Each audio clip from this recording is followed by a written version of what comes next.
తిరుపతి విషాదం వేళ వైరల్ గా మారిన గరికపాటి పాత వీడియో. తిరుపతిలో వైకుంఠ ద్వార దర్శన టోకెన్ల కోసం భక్తులు పోటెత్తడం, క్యూ లైన్లో తొక్కిసలాట జరిగి 6 భక్తులు చనిపోవడం తెలిసిందే. ఈ విషాద ఘటన నేపథ్యంలో ప్రముఖ ప్రవచనకారుడు గరికపాటి నరసింహారావు వీడియో ఒకటి సోషల్ మీడియాలో వైరల్ గా మారింది. గరికపాటి ప్రవచనం చెబుతూ భగవంతుడి దర్శనానికి ముహూర్తాలు, పుణ్యతిథులు లేవని, ఫలానా రోజే ఫలానా ముహూర్తానికి వెళ్లాలని ఏమీ లేదని చెప్పడం ఈ వీడియోలో కనిపిస్తోంది.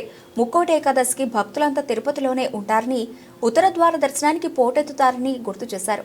అదే రోజు అదే ముహూర్తంలో దర్శనం చేసుకోవాలని ఎగబడితే ప్రమాదాలే జరుగుతాయని గరికపాటి చెప్పారు. ముక్కోటి ఏకాదశికి ఆలయాలకు పోటెత్తడం సరికాదని, ఆ మరుసటి రోజు లేదా 2-3 రోజులు ఆగి వెళ్లడం వల్ల ఎలాంటి దోషం లేదని గరికపాటి చెప్పారు.